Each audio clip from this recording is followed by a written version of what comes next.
Estoy grabando. Entonces, cae el reino del norte y se queda solo el reino del sur. El reino del sur se le empieza a llamar reino de Israel y existen dos reyes muy importantes, ¿sí? Que son Ezequías y Josías. Ezequías era un rey que tenía como consejero a Isaías, al profeta Isaías, ¿sí? Entonces, esto es importante saberlo, porque Isaías, cuando leamos eventualmente Isaías, vamos a tener que situarlo en su periodo histórico, ¿sí? Que es el caso de que estaba Ezequías como rey de Israel. Ezequías, porque es reconocido, bueno, primero por la gran defensa que hizo del pueblo de Israel contra el imperio reinante, que era el imperio asirio. Y también porque logró crear unos canales, un acueducto para llevar agua a Jerusalén, ¿sí? También era reconocido por su ejemplar piedad. Y Josías, en cambio, se le reconoce por una gran reforma religiosa que él empezó, con un libro que aparece en el templo, que parece que ese libro era el libro del Deuteronomio, ¿sí? Recuérdense que el libro del Deuteronomio, ¿no? Para volvernos a recordar, el libro del Deuteronomio era un libro, ¿por qué era un libro importante? ¿Quién me puede decir por qué este libro es un libro importante? ¿Qué mensaje nos viene a traer?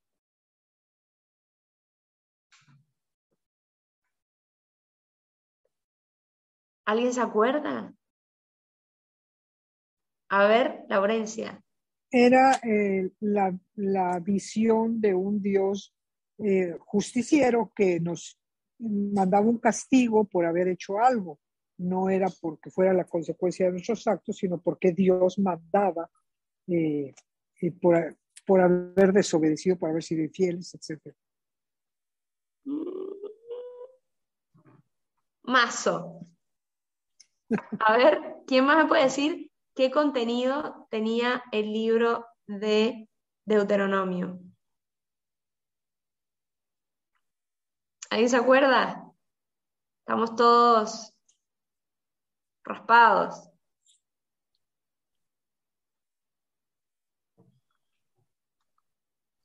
Bueno, a ver, el libro del Deuteronomio es importante porque es el libro, hay que repasar, si no, no vamos a entender nada, pero el libro del Deuteronomio es un libro que ocurre en las estepas de Moab, justo antes de entrar a la tierra prometida. Moisés es el discurso de despedida de Moisés. Y por lo tanto, ¿qué suele decir una persona cuando va a morir o cuando ya se va a despedir? Suele decir cosas irrelevantes o cosas importantes. Importantes. Exactamente. Entonces, Moisés hace como una especie de síntesis de todo el Pentateuco en sus discursos en el libro del Deuteronomio. Y por lo tanto nos da una visión de un Dios que es un Dios que ha hecho una alianza con su pueblo, que es un Dios fiel, que ahí está en ese libro, está el Shema Israel, ¿no? Escucha Israel, el Señor tu Dios es solamente uno, ¿no? En el Deuteronomio hay muchos pasajes hermosos y por lo tanto dicen que este fue el rollo de la ley que encontró Josías en la época que él era rey. Importante destacar que hasta hace muy pocos siglos, la Biblia eran rollos separados, ¿sí? Cada libro era un rollo. ¿Se acuerdan cuando Jesús dice, bueno, y Jesús sacó el rollo de Isaías y lo leyó? Bueno, ¿por qué? Porque no existía un libro compendiado de la Biblia como lo tenemos ahora todo junto, tan accesible para todos. De hecho, no. Esos libros solo estaban en el templo y había alguna que otra reproducción que iban a algunas sinagogas. Entonces, estos libros no eran un libro como lo conocemos, eran rollos. Y entonces estaba el rollo de Isaías, un único rollo. Luego tenías el rollo del Génesis, tenías el rollo del Deuteronomio, tenías el rollo del Levítico, y estaban todos guardados en un mismo lugar. Entonces, cuando se habla de los rollos de la ley, estamos hablando de la Sagrada Escritura, ¿sí? Que era la forma en que se almacenaba en esa época. De hecho, fue un gran cambio pasar de los rollos a lo que conocemos hoy como un libro, que en esa época se le llamaba el códice. Entonces, hacer ese paso fue bastante radical, ¿no? Pasar de unos rollos a un libro, y que es un poquito lo que está pasando ahora, pasar de un libro a la era digital, ¿no? No sabemos si algún día va a haber un iPad incrustado en un altar, ¿verdad? Y entonces vamos a tener ahí el misal romano y nos podemos escandalizar, pero ese fue el cambio de la época, ¿no? Pasar de rollo a un libro y bueno, quién sabe, lo importante es el contenido, ¿no? Pero bueno, parece que este libro del Deuteronomio fue el que apareció en la época de Josías, ¿sí?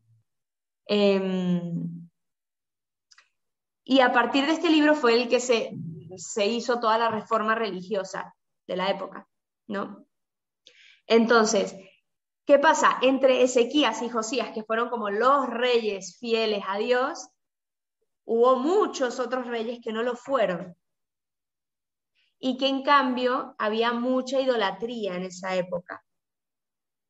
De hecho, el hijo de Josías, que es Manasés, y el hijo de Manasés, que es Amón, estos dos reyes meten muchísima idolatría, ¿no? Y hacen que el pueblo peque enormemente.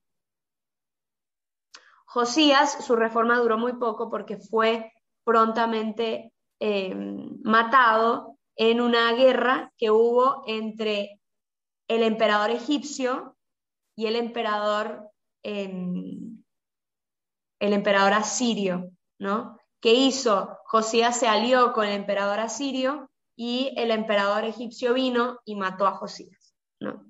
Entonces, pues esto va llevando un desastroso final. ¿Por qué? Porque de Josías los siguientes reyes que vienen son todos infieles. Y entonces esto poco a poco va llevando a la futura deportación. En el 612 se destruye Nínive. ¿Quién se acuerda qué es Nínive?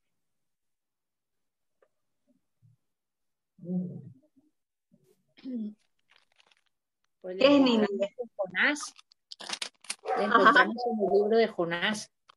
Sí, pero ¿qué es capital de quién, Nínive? De así, de... ¿Vas bien? De Asiria. Muy bien, muy bien. Capital del imperio reinante de la época, ¿no? Que es Asiria. Asiria tiene dos capitales. Tiene la capital de Nínive y tiene la capital de Asur. ¿Qué pasa con un reino cuando cae su capital? Cae el reino, cae el imperio. Pero ¿qué pasa? Como este imperio tenía dos capitales, bueno, un poco sobrevivió un poquito de años más, ¿no? Entonces, en el 612 cae la primera capital y en el 609 cae la segunda capital. Y por lo tanto, ¿bajo quién? Obviamente no lo hace caer el reino del sur. El reino del sur era una hormiguita. Lo hizo caer otro imperio que viene con fuerza y que tiene como líder Nabucodonosor. ¿Quién es ese imperio? ¿Cuál es ese imperio, mejor dicho?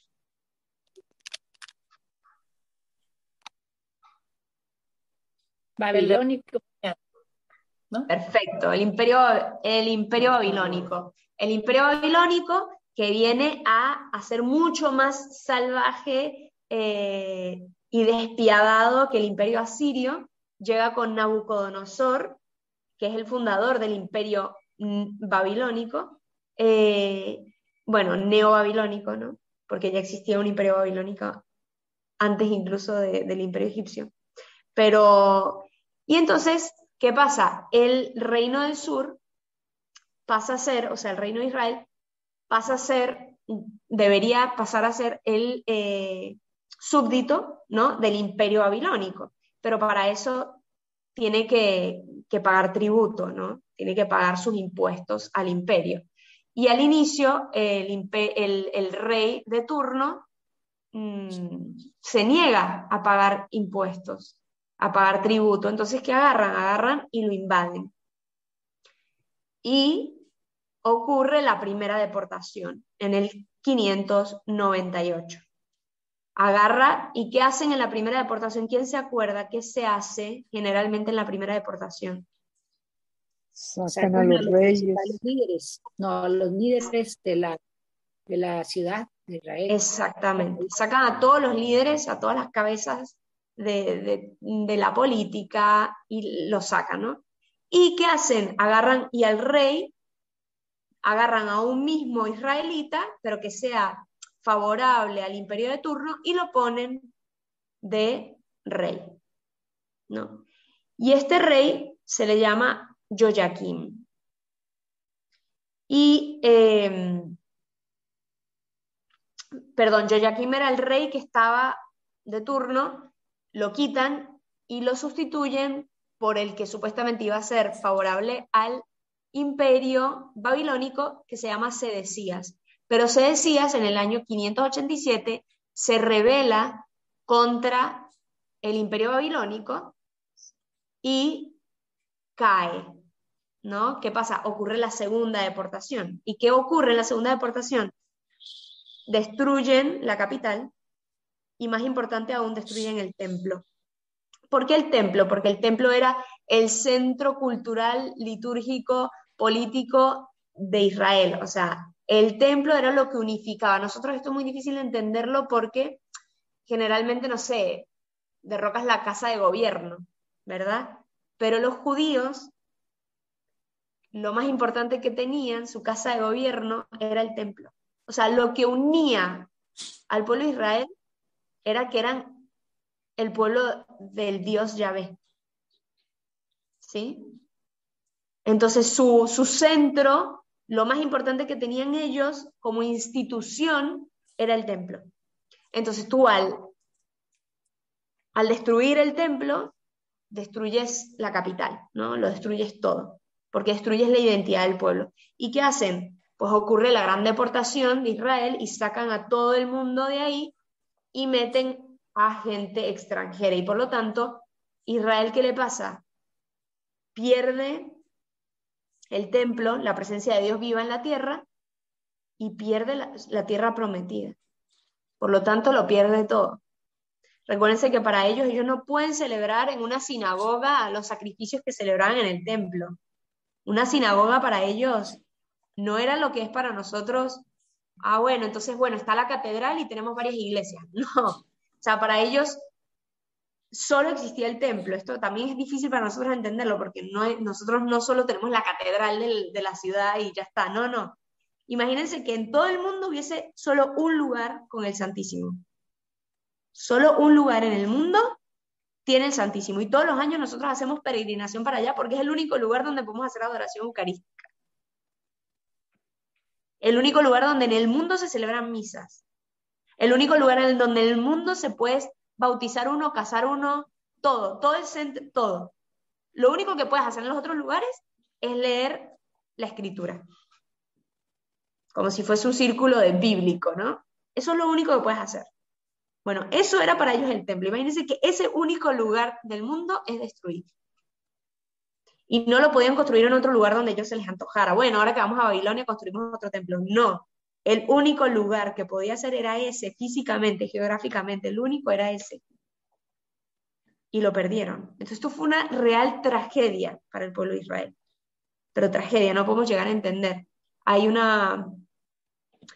la obra del Mesías de Händel, creo que se llama, tiene una parte muy fuerte que canta el exilio, ¿no? Y realmente todos los actores de la obra, te meten en una movida trágica. Y si tú no entiendes qué es lo que está pasando para todo un pueblo, es teatral la cosa, pero realmente era una tragedia, ¿no? Y lo sigue siendo, porque no tienen templo los judíos.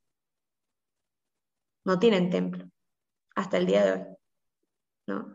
Hasta el día de hoy siguen rezando mirando hacia el templo de Jerusalén, pero que ahora hay una mezquita musulmana, ¿no? De hecho, este templo es destruido, pero luego se construye un segundo templo, porque dirán, pero en la época de Jesús había templo. Sí, hubo templo, porque de hecho se vuelve a construir el templo. Es el segundo templo, o sea, en la vida de Jesús era el segundo templo de Israel, y luego al morir Jesús, a los 70 años de morir, en el 70 después de Cristo, viene Tito con las tropas romanas y destruyen el templo. Y este sí, definitivamente, y no lo vuelven a construir hasta la fecha.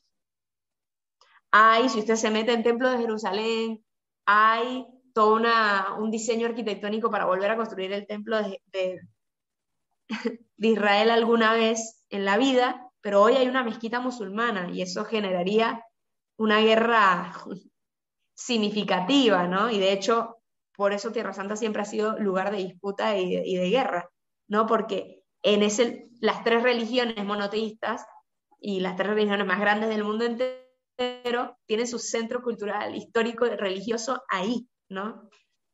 Quizás para nosotros los cristianos nos es un poquito más indiferente, aunque no, pero nos es un poquito más indiferente porque tenemos la presencia de Dios en cualquier lugar del mundo, pero es un tema complejo. Entonces, en el 587 cae el templo de Jerusalén y ocurre la deportación definitiva, ¿no? Que es, como ya les dije, una gran tragedia. Algo que es importante aquí destacar, en la época de Ezequías, el consejero y profeta era Isaías, y en la época de Sedecías, que es cuando cae el reino de Israel, el profeta y consejero era Jeremías. Jeremías desaconseja a Sedecías levantarse contra el imperio babilónico y le dice, no te levantes, Dios no, o sea, ahora acepta el castigo de ser sometido contra los babilonios y Dios actuará en su momento. Pero Sedecías se enterquece y dice, no, somos un pueblo libre, y se levanta contra el pueblo, contra el imperio babilónico, y ocurre lo que ocurre, ¿no? Y el profeta Jeremías había dicho que no se hiciera esto, y de hecho después del profeta Jeremías, hay un libro del profeta Jeremías en la Biblia, después del libro del profeta Jeremías hay otro libro que también es de Jeremías, ¿no? De hecho se le llama el corpus de Jeremías, que es Lamentaciones. Y Lamentaciones es un libro que es escrito por Jeremías en la época del exilio. Entonces es una tragedia absoluta. De hecho es un libro muy bueno para meditar cuando estamos pasando por un momento difícil, ¿no? De sentirnos como, no sé, para los inmigrantes, es un libro muy bueno para meditar, ¿no? Bueno, entonces, Sedecías le da igual lo que le aconseja Jeremías y hace de la suya, y igual se levanta contra el imperio babilónico y terminan destruyendo, ¿no? Bueno, ahora quiero esto fue como una visión panorámica de estos 7 capítulos que nos quedan, ¿no? Desde el capítulo 18 hasta el 25 de la Segunda de Reyes, y ahora simplemente voy a destacar un par de cositas más de cada capítulo, ¿no? Pero esta sería la visión general de lo que ocurre en esta época. En el capítulo 18 al 20, al 21, se nos narra que el reino del norte ya no existe y que Ezequías, rey del sur, tiene por consejero a Isaías, como ya les dije. Este Ezequías es modelo de piedad ejemplar por su confianza y su fidelidad en Dios y querer luchar contra la extensión del paganismo. En tiempos de Ezequías, al parecer, hubo una gran actividad literaria, y de hecho se cree que en esta época se escribieron varios libros bíblicos, ¿no? Y también fue la época de la predicación de Oseas como profeta. Se escribió la predicación de Oseas porque Oseas había sido profeta del norte, pero ya el norte cayó. Entonces parece que en esa época, es decir, unos pocos años después de que sucediera, se escribió, ¿no? Una cosa es la profecía y otra cosa es cuando se escribe lo que ocurrió, ¿sí? Bueno, después de Ezequías y de toda su reforma de tratar de generar el acueducto, de su defensa contra el emperador de turno, del emperador asirio, que era Sennacherib, muere y queda como rey Manasés. Manasés es un rey que queda 44 años, o sea, un montón de tiempo. Y este rey se le reconoce como un rey nefasto, que fue muy infiel a Dios y que metió muchísima idolatría, ¿no? En el sur, cosa que en el sur no había habido tanto, había habido, pero no tanto. Y a él le sigue Amón, su hijo, como ya les dije antes, y también sigue como que la política de su padre, ¿no? Luego en el capítulo del 22 al 23 aparece Josías, ¿no? Que Josías va a gobernar del 640 al 609 aproximadamente. Que también, como ven, reina bastante. Él empieza a gobernar siendo muy chiquito, muy pequeño, por eso en las películas nos muestran esta época como un rey que es un niño, ¿no? Ahora al final les voy a poner un video que nos va a mostrar a un rey como muy chiquitito. Bueno, este es Josías. Y Josías va a ser un gran rey. Como les dije, en el año 622 va a haber una gran reforma porque se encuentra un texto de la alianza que se cree que es el libro del Deuteronomio, ¿no? Él convoca al pueblo, lee la alianza e instaura esta reforma religiosa y pregunta al pueblo, ¿ustedes están comprometidos a vivir esta alianza? Y el pueblo dice, sí, estamos comprometidos, ¿no? Marí, ¿me puedes repetir los dos nombres de los dos reyes que le siguieron a Ezequías? Sí. Manasés, que es un pésimo rey, Ajá. y Amón, su hijo, también Y el muy año en que mal, llega el rey Josías. 640 Ok. al 609. Él reina durante esos años. Y el 622 es una fecha clave porque parece que fue el año donde apareció el rollo de la ley, que se cree por, digamos, por el tipo de reforma que aplica Josías, se cree que coincide con los principios teológicos del libro del Deuteronomio. Entonces, por eso se cree que ese fue el libro que apareció. En el 612, como les dije, empieza el declive enorme de Asiria porque se destruye su capital, ¿no? Que esto lo había profetizado, imagínense, Nahum, en la época de David, ¿no? Que el imperio asirio iba a caer. Y cae en manos del imperio babilónico, ¿no? Con Nabucodonosor. Ahí empieza recién a aparecer Jeremías. Y Jeremías, como profeta, anima al pueblo a estar en comunión con Babilonia. Cosa rarísima, porque es como, ¿por qué el profeta nos está diciendo que tengamos comunión con el imperio gobernante de turno que nos está haciendo una injusticia, ¿no? Pero él era parte del mensaje de Dios de decir, mira, ahora te toca estar debajo de este imperio, si eres fiel y confías en lo que te está diciendo Jeremías que hagas como profeta, luego Dios iba a intervenir, pero el pueblo, bueno, mejor dicho, el rey de turno, no le parece, ¿no? Pero en su momento Josías sí fue amigable con Babilonia y por eso a Josías le fue bien, porque él le hizo caso a Jeremías. Dijo, bueno, dale, sí, le voy a hacer caso a Jeremías, es profeta, voy a ser fiel, pero el rey que le siguió no fue fiel, ¿no?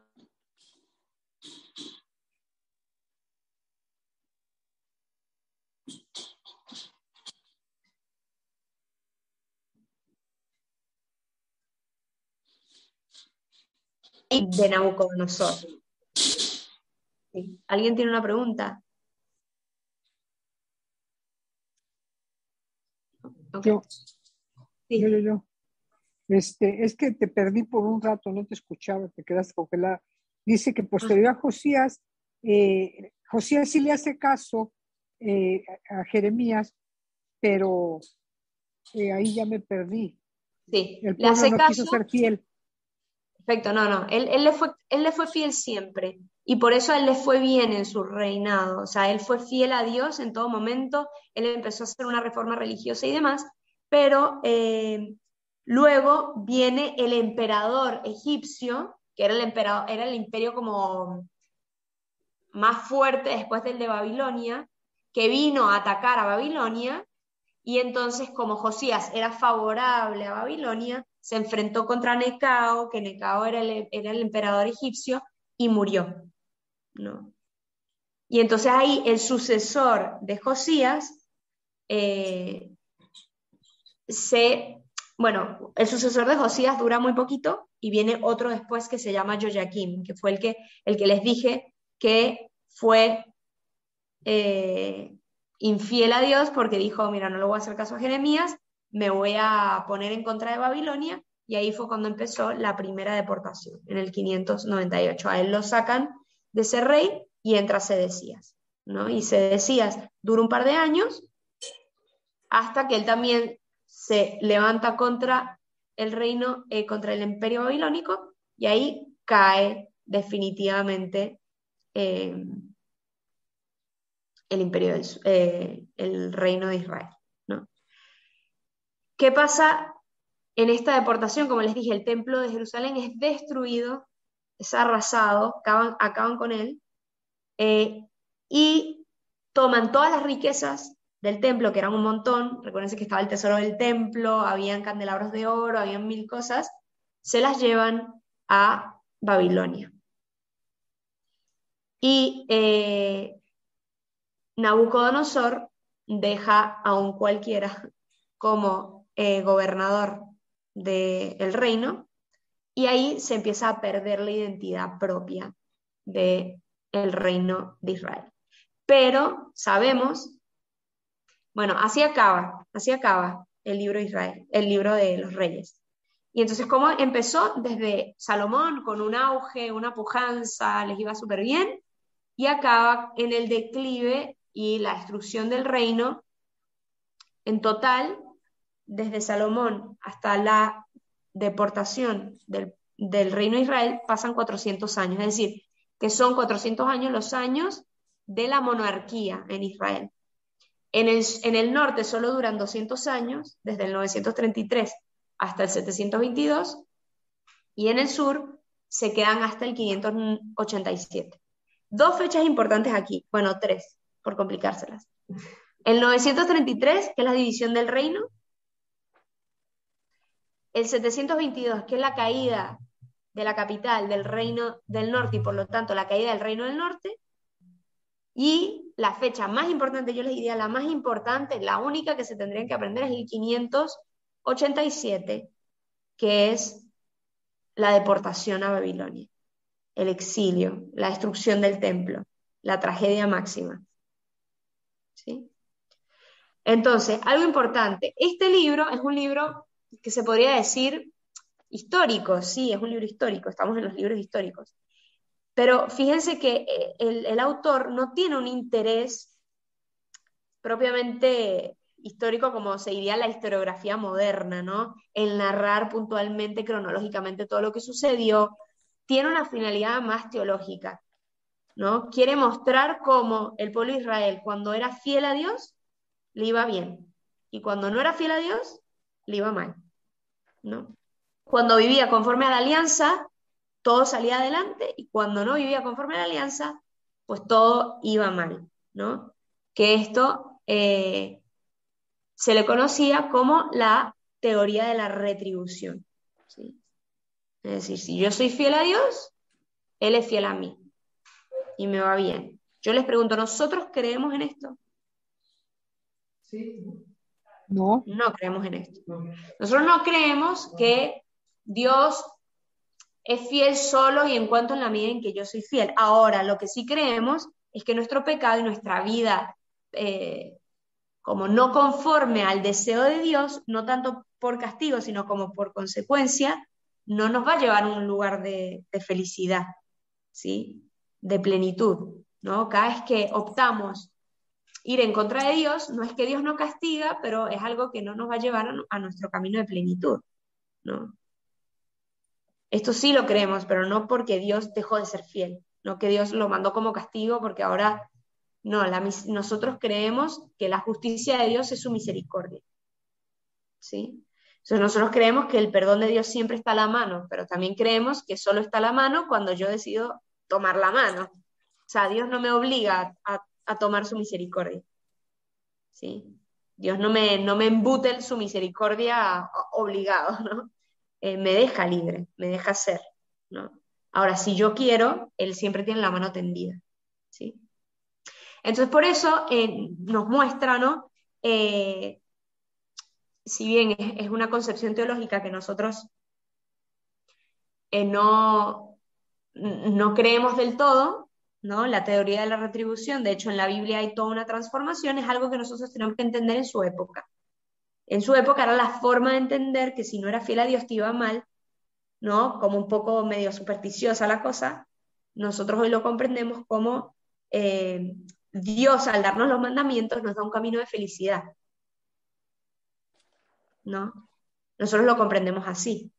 No tanto como si no haces lo que papá te dijo, te sale castigo, sino papá te está diciendo eso porque es algo bueno para ti, ¿no? Y si no lo haces, te va a ir mal, pero no porque papá te castigó, ¿me entiendes? Sino porque es como, no, bueno, papá te dijo que no salieras y tomaras en la noche, agarraras y manejaras, porque te podías chocar. Bueno, si te chocas, no fue porque tu papá se metió en el auto y te hizo chocar, ¿verdad? No. Bueno, en esa época se entendía que si tú chocabas era castigo de Dios, como si Dios hubiese desviado Bueno, hoy entendemos que no, que simplemente Dios nos dijo no hagan esto porque Él busca nuestro bien y si no sucede es porque era la consecuencia inherente a la acción que estábamos haciendo, ¿no? Bueno, es interesante, Disculpa, Mari. sí, sí, Es que esta teoría de la retribución, yo creo que yo todavía la escuchaba con mi abuela. Si te claro, portas mal, Dios te va a castigar. O sea, eso era algo que yo todavía escuchaba. sí, sí. Si te portas bien, pues te va a ir bien, pero si no, Dios te va a castigar. Sí. Esto es un gran error, ¿no? Y de hecho es algo que tenemos que nosotros un poco resarcir, ¿no? Porque hay algo, yo creo que esto se los suena raro, pero el proceso de conversión de una persona, o el proceso de conversión en el sentido no del pecado, sino conversión siempre es ir acercándonos cada vez más a Dios. ¿Sí? A eso se refiere la conversión. Y por eso todos estamos en constante conversión. No porque estoy en un estado de que no conozco a Dios y lo voy a conocer, ni en un estado de pecado, de perdición y voy a convertirme y ahora ser una carmelita descalza. No. La conversión siempre es un poquito más, puedo volver a Dios un poco más, puedo conocerlo más, puedo amarlo más. Entonces todos estamos en estado de continua conversión. Bueno, la conversión Yo arranca, quiero comentar. perdón, No, o sea, era también con respecto a lo que decía Lorena, es cierto. De hecho, en mi generación, las actuales abuelas o algunas bisabuelas en esos tiempos, eso era la teoría que teníamos, porque además eran las misas en latín. Entonces, la imagen que teníamos, el mensaje que teníamos, era lo que nos decía el sacerdote en la homilía.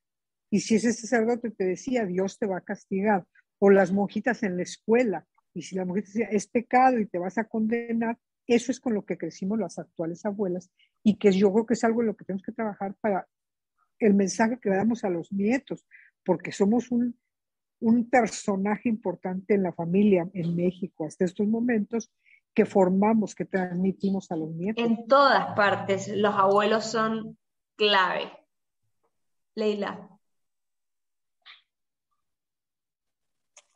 Sobre lo que decía Laurencia, sí, digo, quizás me tocó también un poco, pero creo que ahorita estamos en el otro extremo, en que ya nada es pecado, entonces pues encontrar el justo medio donde está la virtud y no, con tal de no diluir tanto como se acostumbró de que no es cierto, el diablo no existe y no te pasa nada y ahora estamos como que la ley del péndulo para el otro lado totalmente, como que el reto sería más bien que no nos metamos a cucharadas la religión ni a bibliazos, sino pues cómo suscitar pues que sea ese encuentro con Dios el que te lleve a pues a querer buscarlo, estar con él y aprender.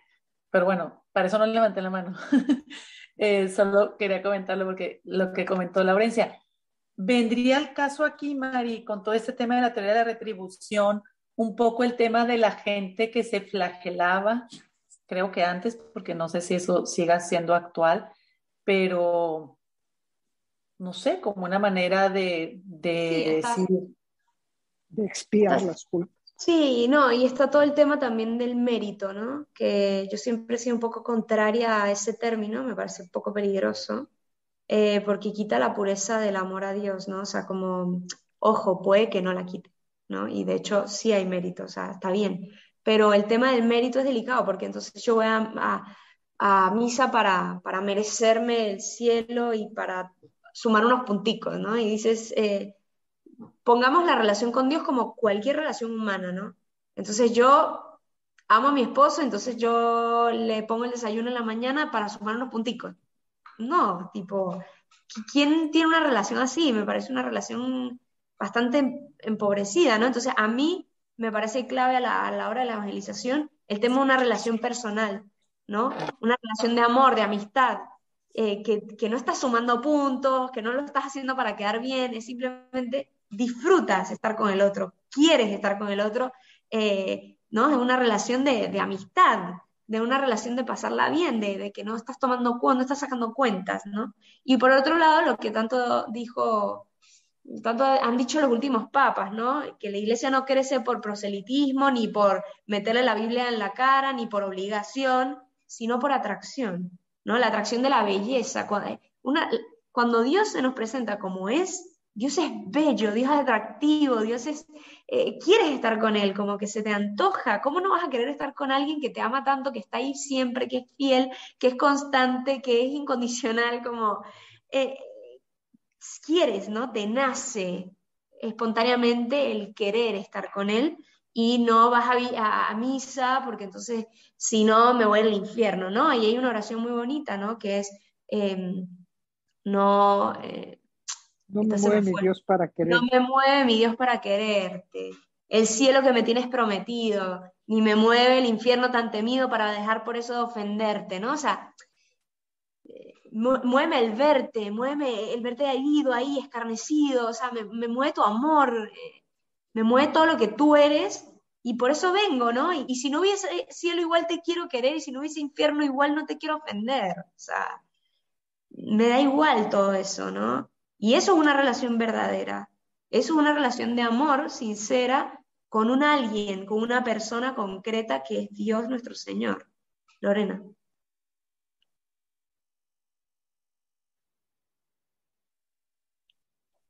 No, nada más ahora yo oigo a los jóvenes que a esto de la teoría de la retribución le dicen karma. Algo que les pasa algo y dices karma. Exactamente, bueno, de hecho, el karma es del hinduismo, es del budismo, ¿no? Nosotros no creemos en el karma, ¿sí? No creemos en el karma. Eso va en contra de nuestra fe. Eso es budista, hinduista, ¿no? Cuando nos ponemos, no, lo típico, ¿no? De repente, bueno, yo no creo en las brujas, pero de que vuelan, vuelan, digo. ¿Sabes? No, no va por ahí, ¿no? Entonces, nada, como lo que les decía de la conversión, como está este pasaje muy famoso de Jesús cuando les pregunta a los apóstoles, ¿no? ¿Quién dice la gente que soy yo? ¿No? Y entonces nuestro primer acercamiento a Dios, y esto todos los que estamos aquí y todo ser humano, nuestro primer acercamiento a Dios es a través de un otro, de ese Dios que me mostró mis padres, de ese Dios que me mostraron mis amigos, de ese Dios que me mostró el párroco de mi iglesia, de ese Dios que me mostró la monjita de mi colegio, de ese Dios que me mostró un amigo que creía en Dios. Todos recibimos un primer conocimiento de Dios a través de otra persona y por lo tanto algo de la noción o de la mirada o del concepto que esa persona tenía de Dios, nosotros lo absorbimos, sea errado o sea correcto. Pero luego Jesús hace la pregunta, ¿no? Y le dice, bueno, muy bien lo que te han dicho, muy bien lo que dice la gente, pero ¿y ustedes? ¿Quién dicen que soy yo? O sea, muy bien, y ese es el primer momento de conversión, ¿no? Bueno, yo conozco a Dios a través de los otros, pero ya luego me hago cargo yo y hago una criba y un discernimiento de aquello que me dijo mi abuelita, el párroco, la monja que me pegaba con la regla, que de mi infancia, que mi escuela, que lo otro, bueno, todo eso muy bien, y que obviamente me afectó, no puedo decir que no me afectó, pero ¿qué de eso y yo, mi relación, yo, uno a uno con Dios, ¿no? Y se los mandé en la carta esta que hice de Santa Teresa, de Madre Teresa de Calcuta, que dice, ¿ustedes han tenido un encuentro real con Jesucristo? ¿Lo han tenido? Porque solo si lo has tenido puedes responder, y quién dicen ustedes, que soy yo, ¿no? ¿Verdad? Entonces, ese es como un segundo momento. Bueno, ¿y qué digo yo en primera persona? Me hago cargo, ¿no? Es que a mí me han dicho, no, yo, ¿qué digo? Pero ahí no acaba. Y si bien esta pregunta no la hace Jesús, la podemos intuir, ¿no? Porque así a mí me preguntan, bueno, ¿quién es tu mamá? Y yo te puedo decir, bueno, no, mi papá ha dicho que mi mamá es esto. Bueno, ok, pero ¿quién es tu mamá para ti? Bueno, yo digo que mi mamá es esto. Pero ¿a quién le tengo que preguntar? A mi mamá. ¿Y tú quién eres? Bueno, ¿y qué dice Jesús de sí mismo? ¿Qué ha dicho Dios de sí mismo? Y para eso tenemos las Escrituras. Entonces pasamos de lo que han dicho los demás, lo que digo yo, pero que sigue siendo subjetivo, ¿qué dice Él de sí mismo? ¿No? Quitar todos esos prejuicios que podemos tener y escucharlo a Él, ¿qué dice Él de sí mismo? ¿No? Bueno, en el capítulo 17 de la Segunda de Reyes hacen como un resumen de por qué le está ocurriendo esto al reino del norte, ¿no? Cuando cae Samaria. Ahorita ya estamos haciendo como el resumen teológico de la interpretación que se le puede dar a estos libros y por qué estos libros están en la Sagrada Escritura y qué mensajes nos vienen a traer, ¿no? Con qué mensajes nos tenemos que quedar. Y dice que después de la caída de Samaria, ¿no? El reino del norte, dice que ocurre, la Biblia lo narra en el capítulo 17, versículos 7 y 8, dice que sucede porque los israelitas no fueron fieles a Dios, sino que reverencian a otros dioses. A pesar de que Dios les había advertido muchas veces que no hicieran esto.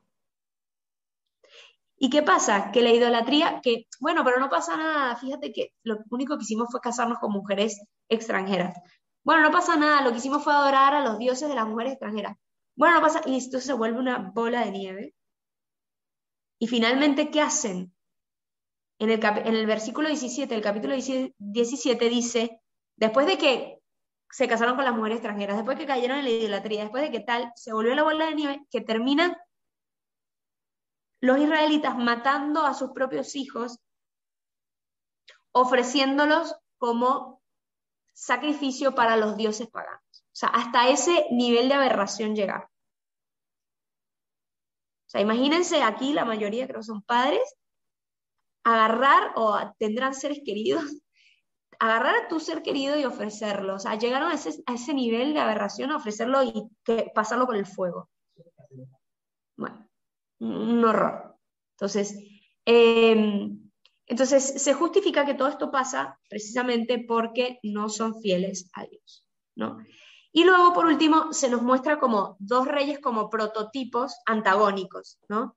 El rey ideal al cual hay que seguir y el cual nos mostró un reinado fiel, estable, obediente a Dios, que fue el rey David, ¿no? El rey David como prototipo del reinado, a pesar de todos los pecados de David, se nos muestra, y por eso los reyes que obraron bien, se les dice, bueno, y estos obraron conforme al reinado de David, porque se nos muestra como un reinado fiel, obediente a Dios. Y luego, en cambio, tienes a un rey antagónico, que es Jeroboam, que fue el rey del norte, el que hizo dividirse el reino, y siempre que hay un rey que obra mal, dice, y lo hizo conforme al reino de Jeroboam, ¿no? Como un prototipo de rey malo, ¿no? Y esto es muy importante porque en la Biblia se usan mucho las imágenes. Entonces, siempre que se puede hablar de una persona como esa persona individual, ¿no? David y su reino,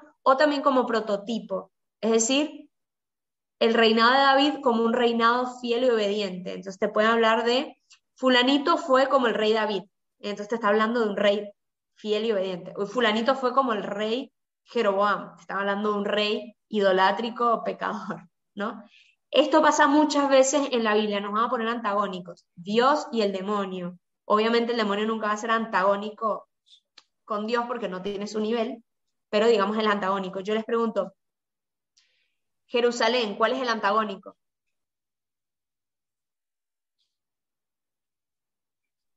Samaria.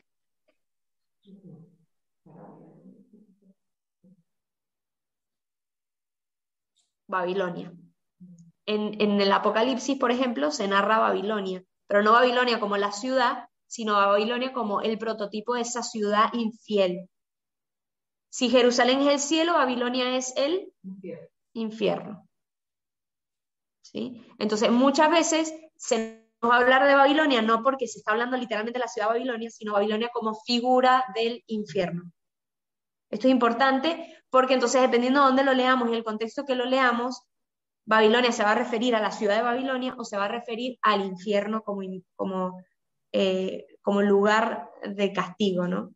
Bueno, dicho esto, con esto terminamos, pero les quería mostrar 2 videos a modo de resumen, que me parece importante porque a veces nos podemos perder entre tanta información. 2 videitos que nos van a ayudar a resumir un poco lo que hemos visto durante estos 400 años que acabamos de matar en historia, ¿no? O sea, ya recorrimos 400 años en historia. Lorena, ¿tú ibas a hacer una pregunta?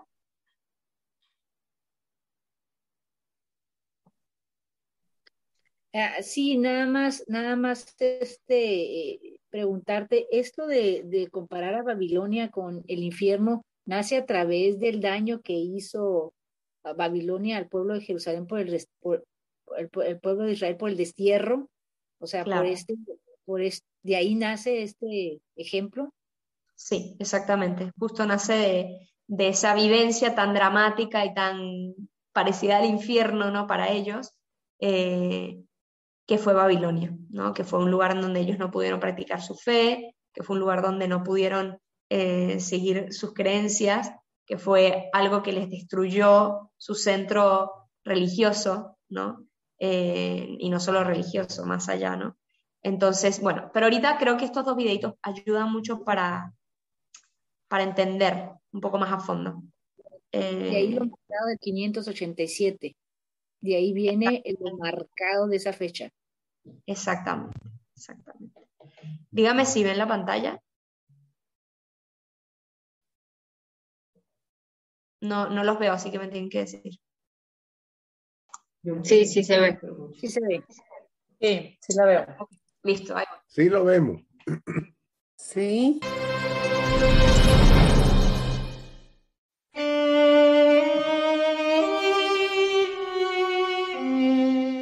En el año 721 antes de la era cristiana, el imperio asirio atacó la región norte, es decir, el reino de Israel. En dicho ataque, el imperio asirio masacró a las 10 tribus, y hasta el día de hoy no se tiene certeza si estas tribus fueron asesinadas, esclavizadas o expulsadas. Lo que es un hecho es que estas tribus simplemente se perdieron, por lo que son conocidas como las 10 tribus perdidas de Israel.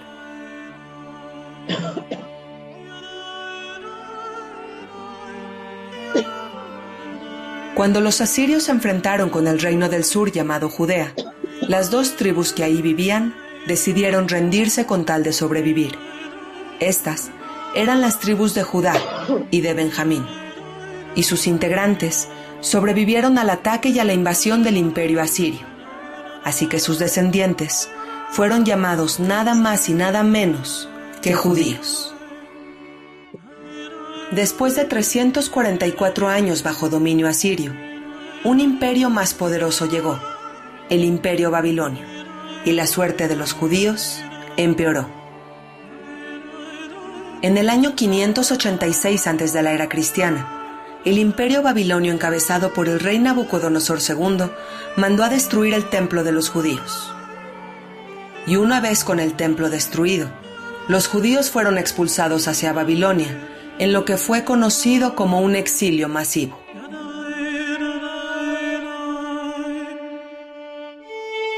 Durante este tiempo en la lejana Babilonia, los judíos no dejaron de añorar su retorno a su amada Israel y comenzaron a rezar 3 veces al día con dirección a Jerusalén. Bien, ese es el primer video, que ahí explica un poco los años y demás. Y luego el segundo video sería este, que nos muestra como un sentido más profundo del tema del exilio, ¿no? Comparándolo con realidades de la vida. Entonces creo que ayuda.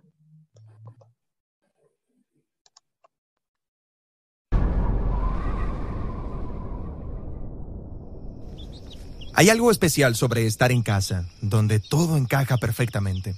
Estamos rodeados de personas que amamos y en quienes confiamos. Hay un sentir de estabilidad y seguridad. Y mientras que algunas personas tienen la oportunidad de experimentar esta clase de hogar, muchos no la tienen.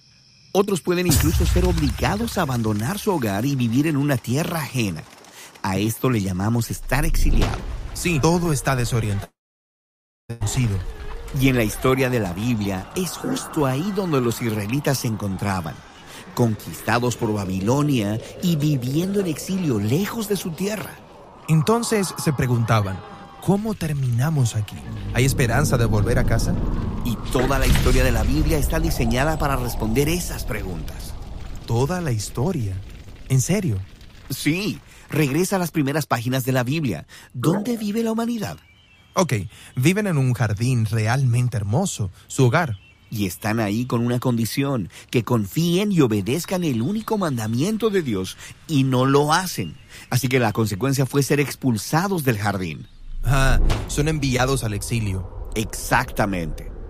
Entonces esta historia ha sido diseñada para prepararte para la historia de Israel, cómo les fue dada la tierra prometida y cómo iban a poder permanecer ahí con una condición, que sea de pacto con Dios. No lo hicieron. Y si todavía no ves el paralelo entre el exilio del jardín y el exilio de Israel, piensa en esto. En Génesis, el exilio de la humanidad llevó a la historia de la construcción de ¿cuál ciudad? Oh, sí, de Babilonia, el mismo lugar al que los israelitas son enviados. Pero ese no es el final de esas historias. En la primera Babilonia, Dios llamó a Abraham a salir y a viajar hacia la tierra prometida. Y esa historia fue diseñada para dar esperanza a los israelitas que ahora mismo viven en la Babilonia posterior. Ahora, eventualmente, ellos logran salir y viajan de vuelta a su tierra prometida. Y cuando lo hicieron, no fue hogar, dulce hogar. Imperios opresivos todavía gobernaban sobre ellos y el pueblo seguía actuando de la misma manera corrupta que sus ancestros. Así que los profetas bíblicos dijeron que el exilio en realidad no había terminado. ¿Cómo podrían pensar que todavía estaban en el exilio si estaban en casa? Sí, esto es realmente importante. En las escrituras hebreas, el exilio babilónico de Israel se convirtió en una imagen de algo más universal. En ese sentido de alejamiento y de deseo por algo más, sin importar en dónde vivas. Sí, puedo identificarme con eso. Tengo un hogar maravilloso, pero está ubicado en un mundo marcado por el dolor y por las relaciones rotas, la muerte, la tragedia realizada por los demás y por mí mismo. Así que en la Biblia, el exilio es la condición humana. Todos seguimos repitiendo este patrón de corrupción humana que nos lleva a una Babilonia de la que no podemos escapar. Y no importa dónde vivas, todos deseamos un hogar mejor. Las escrituras israelitas tienen la esperanza de que un día Dios enviará un rey que rescatará el mundo de toda la Babilonia que ha sido creada. Y después de muchas generaciones, conocemos el nombre de este israelita, Jesús de Nazaret. Él vagó por ahí sin hogar, anunciando la gran restauración, ese hogar que Israel y toda la humanidad han estado buscando. Sí, a Jesús realmente le importaban las personas que no tenían hogar. Él recibió al extranjero. Él dijo, el amor de Dios se revela cuando invitas al rechazado y haces fiesta para personas que no tienen un lugar al cual pertenecer. Jesús también decía que Israel y toda la humanidad habían perdido su camino, que nuestro egoísmo nos lleva a crear falsos hogares basados en el estatus y el poder, y estos inevitablemente excluyen a los demás. Todos vivimos en un exilio que nosotros mismos creamos, pero Jesús dijo, el verdadero es uno de debilidad, de servicio y de perdón. Y luego Jesús se fue al exilio junto con nosotros para mostrarnos el verdadero camino a casa. ¿Y ese cuál es? Bueno, Jesús dijo que Él es el camino. Su vida y amor sacrificial resultaron más poderosos que el fracaso de la humanidad. Él abrió un camino para llegar a nuestro verdadero hogar. Y conforme los seguidores de Jesús se comprometieron con Él, descubrieron una nueva manera de ser humanos. Ellos creyeron que el verdadero regreso del exilio ya había comenzado. Y así se llamaban a sí mismos extranjeros y peregrinos. Oh, sí. Ellos dirían cosas como: el mundo no es nuestro hogar y somos ciudadanos del cielo.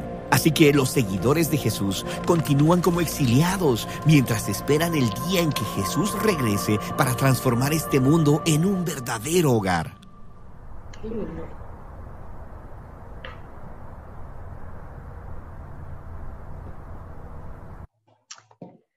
Bueno, es un buen video para cerrar con el libro de los Reyes y también para introducir al Adviento, ¿no? El Adviento, por un lado, es la preparación para la segunda venida, ¿no? Toda la primera parte del Adviento nos recuerda esa segunda venida de Jesucristo, y la última parte, que sería la novena, los días fijos a partir del 17 de diciembre, que son días fijos de la liturgia, nos preparan para el nacimiento. Pero esa preparación de que Cristo nos enseña a que, a pesar de que vivimos en el exilio que todos vivimos en el exilio, estamos esperando la tierra prometida, que es el cielo, porque creo que a todos nos ha pasado la experiencia de decir que este mundo, no sé, el dolor, la tristeza, la muerte, la separación de nuestros seres queridos, lo que sea, como que queremos que no sean realidades permanentes, ¿no? Y hay otras que en cambio sí queremos que sean realidades permanentes, como el amor, las relaciones, la amistad, ¿no?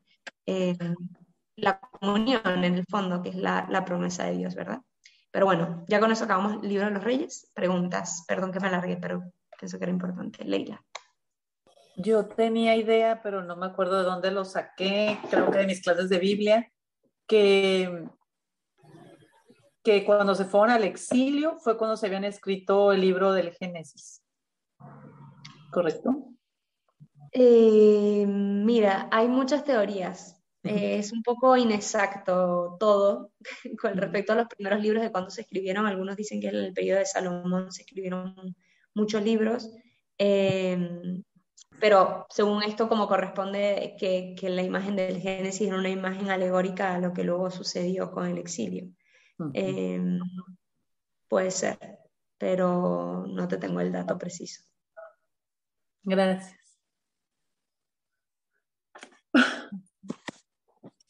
¿Alguien más?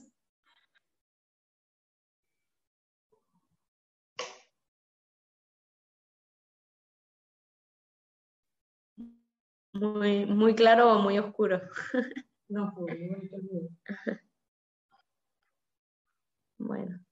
Bueno, entonces acabamos aquí con una oración. Yo les quería avisar que el martes que viene yo tengo una graduación de los chicos del colegio, y por lo tanto tengo que adelantar la clase media hora. Entonces va a ser a las 6:30. 6:30, 7:30 mías. Y sería la última de este año. Calculo que vamos a nada más enmarcar lo que sería la historia del cronista, ¿no? Que vendría como 3 bloques históricos. Como ya les había dicho, está la historia deuteronomista, que la acabamos de terminar, con Josué, Jueces 1 y 2 Samuel y 1 y 2 Reyes. Entonces ya acabamos la historia del deuteronomista y arrancamos con la historia del cronista, que son 4 libros. Y luego otro grupo que son grupos de históricos sapienciales, que son Tobías, Ruth, Esther y Judith, ¿sí? Pero bueno, ya eso voy a marcarlo la semana que viene y no sé si acabamos. Sí. Una pregunta, yo no tenía eso claro de que las 10 tribus se perdieron irremediablemente, pues. Claro, por un lado hay una teoría que algunos regresaron a Israel, no se fueron a Judá, digamos al reino del sur, pero otros sencillamente se fueron como diluyendo, ¿no? Perdieron la identidad propia y no se continuó, ¿no? Entonces se considera que son 10 tribus que quedaron como medio. Por eso, de hecho, a partir de ahí, algo que no expliqué fue hasta ahora siempre se ha hablado del pueblo de Israel. Todavía no se habla nunca de los judíos. Los judíos recién empiezan a ser llamados judíos, es cuando se construye el segundo templo. Y se llama judíos porque fue la única tribu que sobrevive con la de Benjamín, la de Judá. Pero también porque desde ahí brota la...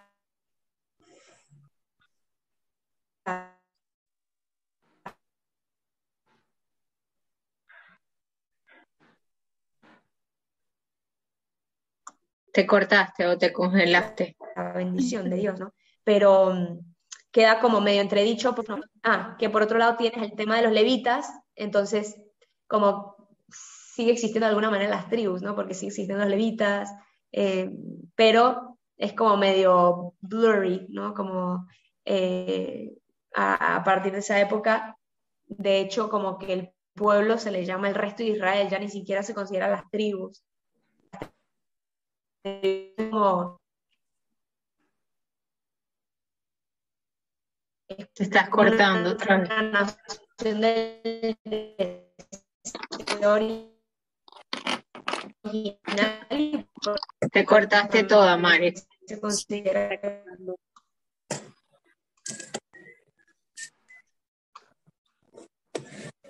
Te perdimos esa explicación.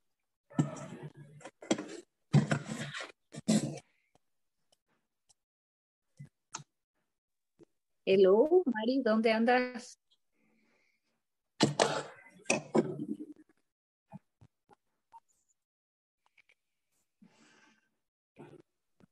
¿Se nos fue Mari a todos? Sí, ya. Bueno, ya se fue. Ahí está, ahí por lo menos se ve, pero no la oímos. No te oímos, Mari. ¿No me escuchan? Porque yo creo que Ahora sí. Pero te no fuiste al final de la explicación. Ok, nada, que las 12 tribus de Israel como que pierden su entidad.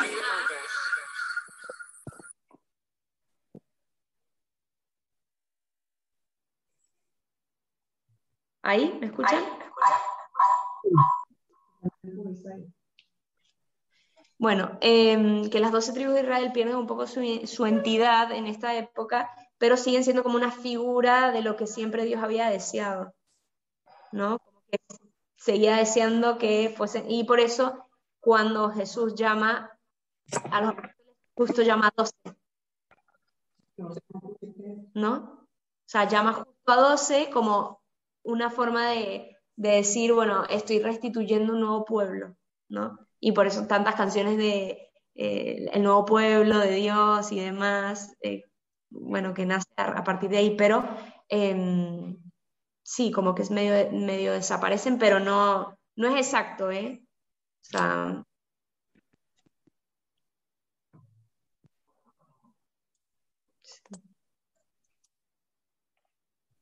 bueno, yo voy para esta grabación.